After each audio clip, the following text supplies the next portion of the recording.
दाबोसेमधून आम्ही निघालो होतो नेक्स्ट लोकेशनला जाण्यासाठी. तर आम्ही पोहोचलो होतो दादरा नगर हवेली बाउंड्रीजवळ. तर हा मेन रोड सेल्वास आहे. तर या मेन रोडला लागूनच बाउंड्रीजवळ हे खेडप्यामध्ये तवा चिकन फ्राय भेटतं. आता मी तर फर्स्ट टाईम आली होती. केतन वगैरे इथे येऊन गेला होता आणि खरंच इथं गर्दी पण खूप राहते. आता आम्ही आलो तेव्हा पण आम्ही वेटिंगवरच होतो आणि खरंच हा तवा चिकन फ्राय तुम्ही कधी आलात तर नक्की टेस्ट करून बघा. आपल्यासमोर एकदम मस्त ताजं ताजं चिकन कापलं जातं आणि मस्त घरगुती मसाले वापरले जातात. एकदम गावठी पद्धतीने बनवतात. खरंच खूप टेस्टी. काही नाही, फक्त सिंपलचे मसाले टाकतात, मिरची वगैरे लसूण वगैरे टाकतात आणि खरंच या स्टार्टरला इतकी टेस्ट आहे ना, माझ्या तोंडाला तर अजून पाणी येतं आहे. आणि याच्यासोबत ग्रीन चटणी देतात, कोबी देतात. खरंच खायला खूप टेस्टी लागतं.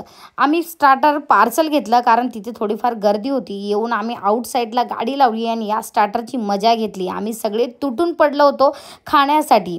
आता ताईकडे तशीच चक्कर मारली आणि इकडनं चालतवडमध्ये येता वेळेस केतनच्या मावशीकडे थांबलो आम्ही. आता मावशीच्या घराच्या बाजूलाच त्यांचा मोठा हा तळा आहे आणि त्यांची घरगुती याच्यामध्ये मासे पाळले होते. मामांनी आम्हाला बघितल्यानंतर लगेचच पीठ कालवलं आणि मासे पकडायची तयारी केली.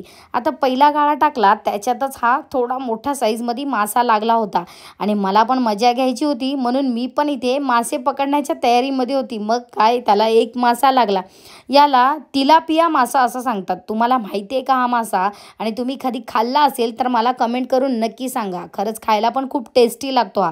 आता लगेचच मामा झाडावरती चढले होते फणसं काढण्यासाठी आणि एकदम फणसं पण मस्त गोड गोड लागत होती. आता काढल्यानंतर मी तर लगेच टेस्ट करून बघितली. इथे यांच्या गप्पा चालू होत्या आणि खरंच खूप कॉमेडी हसी मजाक चालू होती. आता आम्ही जायची वेळ आली आणि मामांनी आम्हाला इथे मासे पार्सल दिले, फणसं पार्सल दिले. आता बाहेर निघाल्यानंतर पण आमच्या गप्पा संपत नव्हत्या. इकडनं निघायचीच इच्छा होत नव्हती. एवढं सुंदर आणि मस्त वाटत होतं ना, काय सांगू. हे आमचे मामा आहेत. कधी तुम्हाला भेटले तर नक्की ओळख द्या. घरी आलो आणि मस्त दबाके जेवण केलं. तर असा होता माझा आजचा दिवस. चला मंडळी, बाय.